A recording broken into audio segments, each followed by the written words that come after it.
Bien, alors ma communication en réalité va ne faire que prendre un tout petit point de celle de Sylvie pour l'étendre un petit peu. Je vais partir de la remarque de François Desroches, hein, qui nous a montré dès le début de cette introduction, de l'introduction de ce colloque, qu'il y a un paradoxe dans les connaissances contemporaines sur le Coran et sur sa place en Égypte. D'un côté, les recherches récentes sur les manuscrits coraniques ont mis au jour plusieurs manuscrits et de nombreux manuscrits très anciens conservés à Fustat qui constituent autant de témoignages du rôle que la province a joué dans l'élaboration de la science coranique. Et de l'autre côté, le chercheur se heurte au silence presque généralisé des sources médiévales pour lesquelles l'Égypte semble n'avoir occupé qu'une place marginale dans ce processus. Ce paradoxe pourrait être provoqué par un effet de source. En effet, la province égyptienne n'est pas au centre d'une historiographie principalement abbasside et surtout centrée sur l'Irak.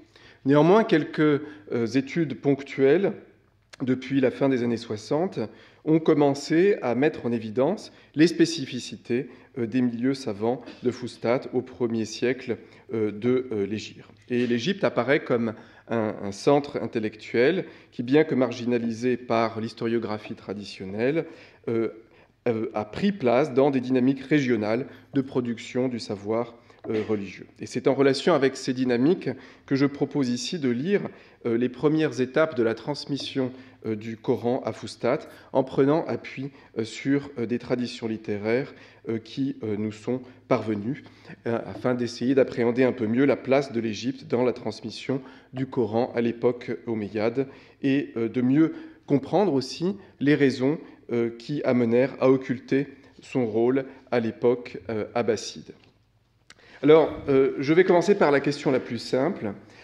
La tradition islamique considère généralement que le Coran, dont les morceaux étaient à l'origine écrits sur des supports disparates, a été collecté à l'instigation des califes, et en particulier Othman, comme vous le savez tous.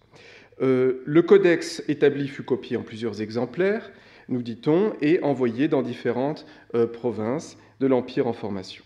Selon le récit le plus courant, celui que propose Al-Bukhari, l'Égypte ne faisait pas partie des destinataires de ce mushaf qui aurait été envoyé à Koufa, Basra et Damas. D'autres récits concurrents, néanmoins, ajoutent à ces trois cités celles de la Mecque ainsi que le Yémen et le Bahreïn. Est-ce que l'Égypte était donc exclue dès le début de la diffusion de la Vulgate ? Un des plus anciens historiens de l'islam, Al-Yaqoubi, dit pourtant le contraire, puisqu'il propose une liste des destinataires de cette recension un peu plus longue, dans laquelle il dit que la Jazira et l'Égypte ont également été destinataires du Mushaf de Othman.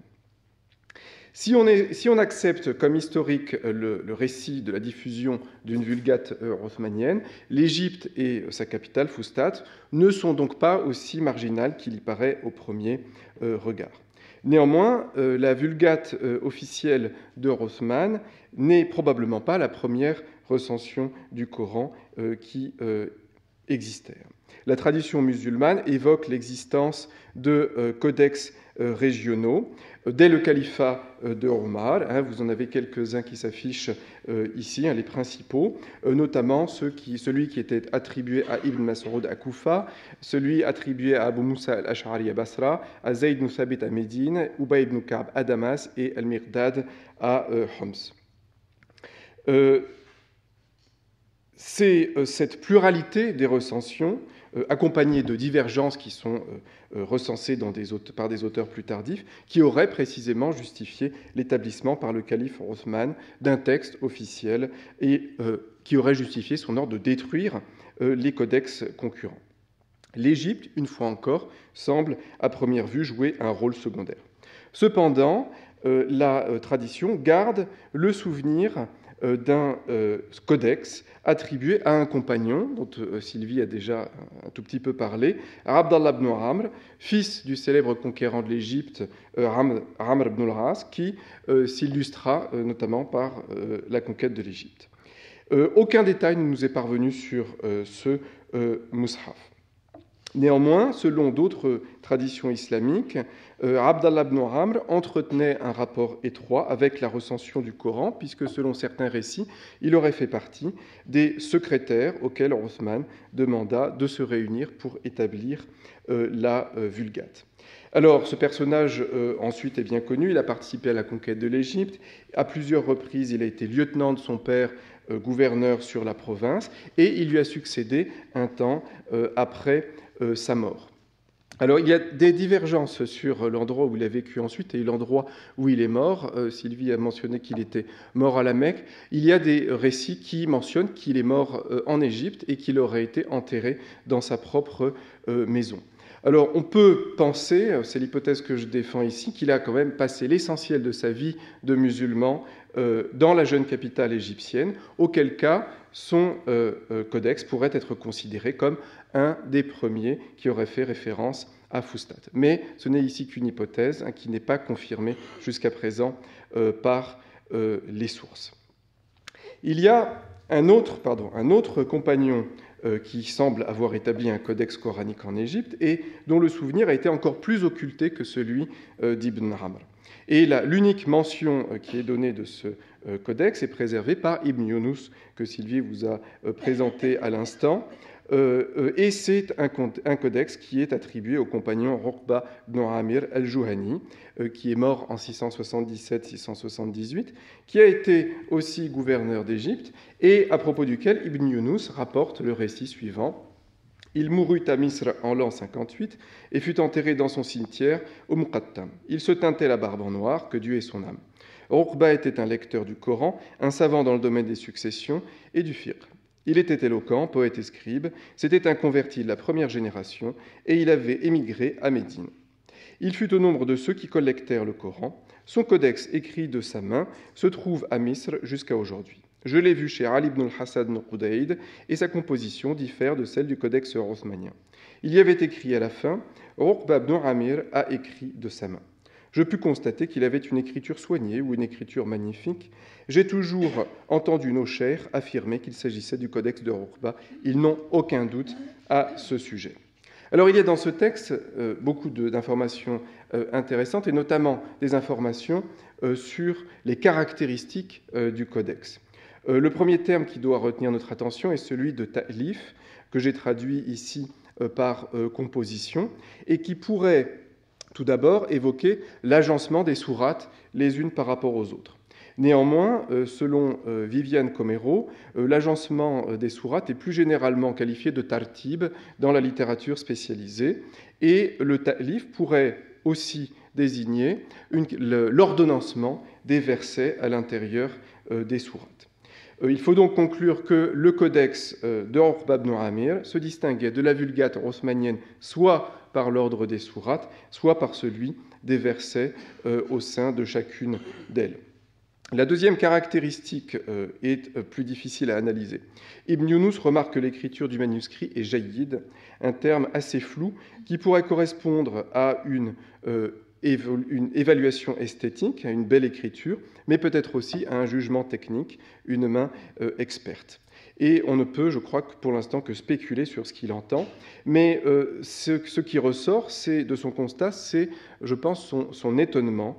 Visiblement, l'écriture se singularisait à ses yeux, peut-être par son aspect inhabituel. Alors, est-ce que c'est là un signe qu'il avait devant les yeux un codex qui était rédigé dans une calligraphie archaïque, comme le Hijazi du Codex Parisino-Petropolitanus? Je ne sais pas, mais l'hypothèse, en tout cas, est séduisante. Le témoignage d'Ibn Yunus doit être confronté au rôle que la tradition islamique attribue à Uqba ibn Amir dans la transmission du Coran. Cette tradition, qui est principalement orientale, pas égyptienne, ne vient pas directement confirmer qu'il fut l'auteur d'une recension spécifique. Néanmoins, elle confirme l'image d'un compagnon qui était impliqué dans les débats concernant la composition du Coran. Par exemple, l'Irakien Ibn Abi Shayba, qui écrivait au début du IXe siècle, dans son Musannaf, fait de lui le principal opposant à Ibn Mas'ud, qui refusait, Ibn Mas'ud, de considérer les deux dernières sourates, 113 et 114, comme des parties du Coran. Ces deux sourates, qui sont appelées Al-Mu'awwidhatayn, c'est-à-dire les préservatrices, sont en fait des prières prophylactiques qui sont destinées à conjurer les démons et les mauvais esprits. Et à la différence d'Ibn Mas'ud, Uqba ibn Amir aurait insisté pour intégrer ces deux textes dans le Coran, en racontant qu'il avait entendu le prophète les prononcer lors de la prière de l'aube et que le prophète lui aurait même recommandé de les réciter à cette occasion. Le rôle que Uqba ibn Amir aurait joué dans l'élaboration du corpus coranique n'est pas autrement détaillé.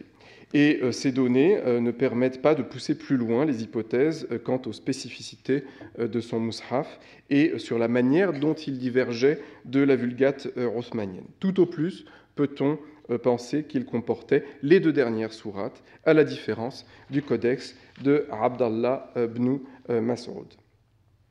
Le souvenir persistant d'une opposition entre Uqba ibn Amir et Ibn Mas'ud pourrait constituer le vestige d'une confrontation à plus grande échelle entre des traditions coraniques régionales divergentes. Et c'est pourquoi je pense qu'il faut se pencher maintenant plus avant sur la place que Uqba ibn Amir occupa dans la société égyptienne du premier siècle de l'islam et d'examiner le rôle qu'il a pu jouer dans la formation d'un milieu de savants égyptiens.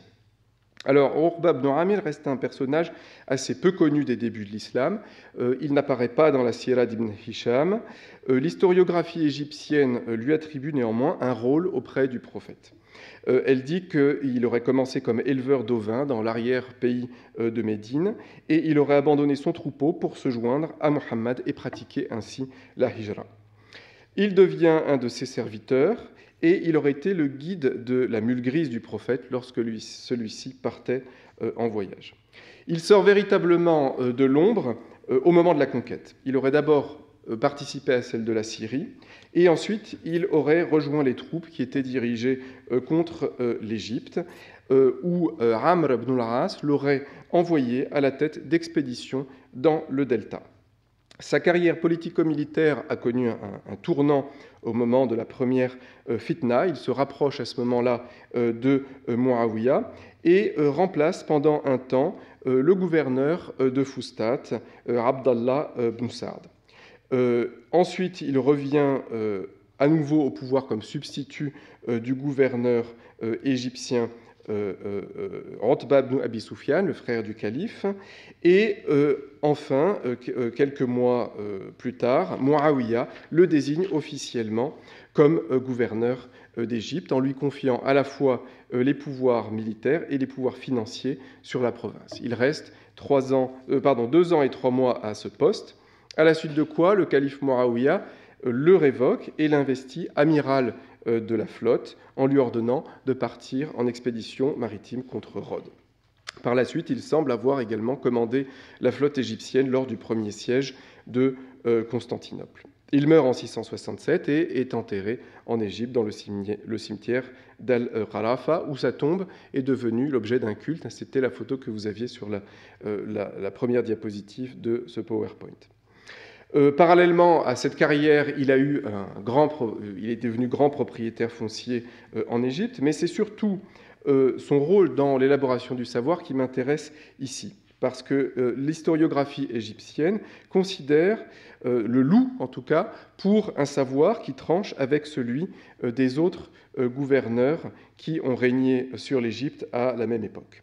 Al-Kindi le qualifie de poète, de lecteur du Coran, de juriste.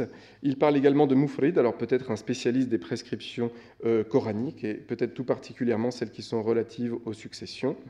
Ibn Abd al-Hakam, quelque temps plus tôt, 2 siècles plus tôt, est encore plus explicite en parlant à son propos de mufti de la province, une expression qui est peut-être anachronique, mais qui vient bien confirmer l'image d'un personnage qui était une autorité juridique reconnue et dont certains récits disent qu'il a été pris même comme arbitre de litiges tribaux.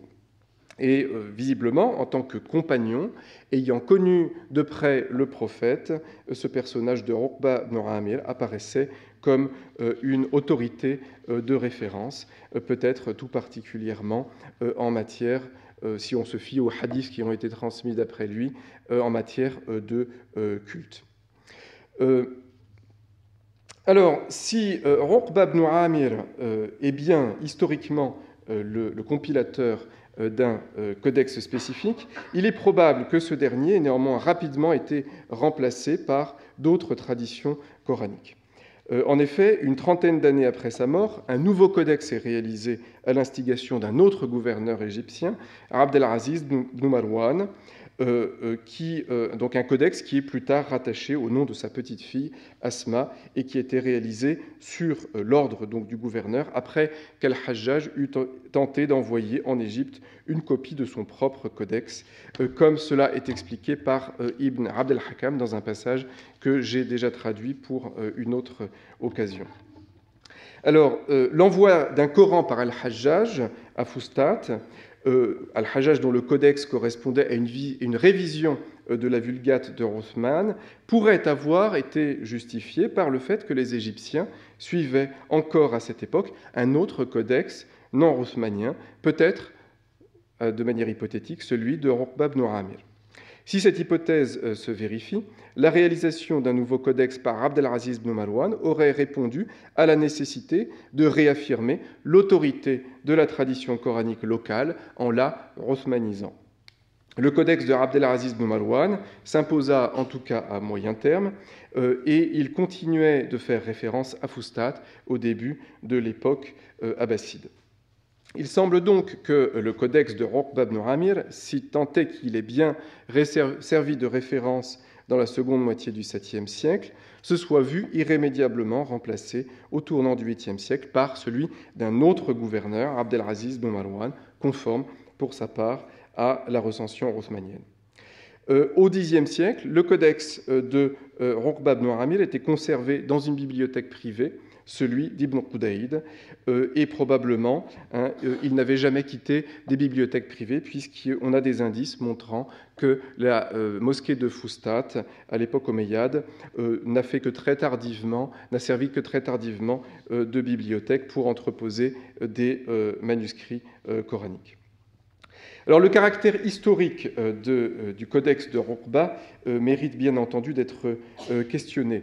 Il est sans doute impossible de déterminer si ce gouverneur fut bien l'auteur d'une recension et s'il l'a mis par écrit de sa main. Cependant, l'attribution d'un tel codex non othmanien à ce personnage a, me semble-t-il, toutes les apparences du vraisemblable. Uqba ibn Amir, en plus d'un compagnon gouverneur à l'autorité religieuse reconnue par ses contemporains, apparaît en effet comme un des grands maîtres d'une école, entre guillemets, savante égyptienne. Il aurait en effet transmis son savoir à d'importantes autorités de la génération suivante, au nombre desquelles Ibn Yunus mentionne Marthad ibn Abdallah el-Yazani, Abd al-Rahman ibn Jubayr, le Qadi Rabis ibn Saïr et d'autres. Et ces noms révèlent l'existence, dans le dernier quart du 7e siècle, d'un groupe de savants dans le milieu de cours de Fustat, dont la principale référence était Uqba ibn Amir. À la génération suivante, cette tradition locale a été perpétuée par d'autres juristes comme Bakr ibn Sawada et dans une moindre mesure par Yazid ibn Abi Habib, jusqu'à aboutir au milieu du 8e siècle à Al-Layth ibn Sa'd, qui apparaît alors comme le principal représentant d'une école juridique égyptienne. Et on a des lettres qui nous sont parvenues, une correspondance entre Al-Layth ibn Sa'd et Malik ibn Anas à Médine, et dans lesquelles Al-Layth revendique clairement l'héritage de ce savoir venu des anciens compagnons égyptiens. Et il insiste sur l'origine locale des traditions qu'il défend, en arguant qu'elles proviennent de l'enseignement des compagnons qui étaient installés à Fustat après la conquête.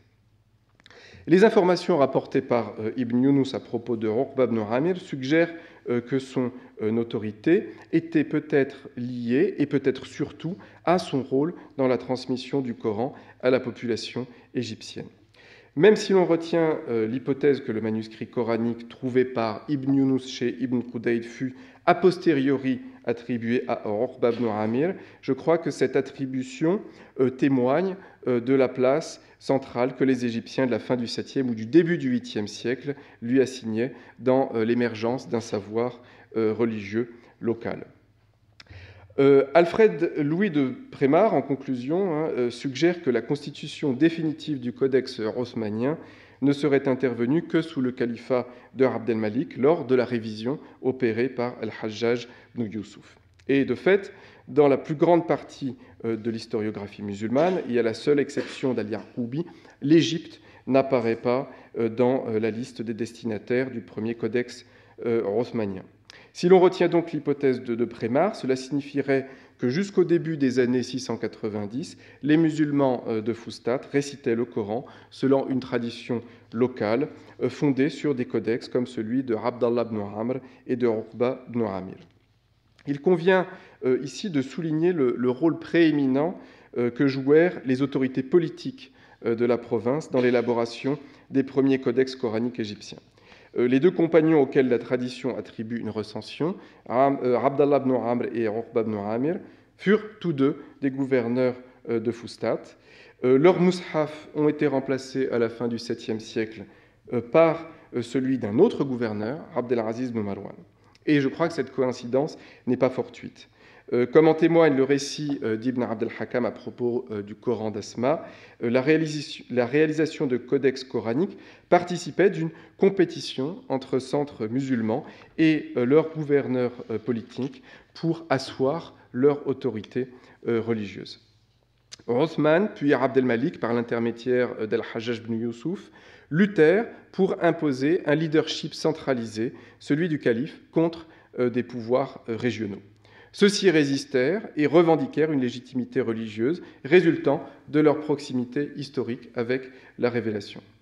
Même Abdelaziz ibn Marwan, qui ne pouvait se targuer d'être un compagnon, imposa localement son autorité religieuse. S'il dut se résoudre à adopter le mushaf othmanien, il le fit selon ses propres termes et en élaborant sa propre version presque parfaite de la Vulgate. Je dis presque parfaite puisque selon les récits, il y aurait eu une faute d'orthographe à l'intérieur. Alors il reste maintenant à déterminer pourquoi l'historiographie occulta l'existence de cette vraisemblable ancienne tradition coranique égyptienne.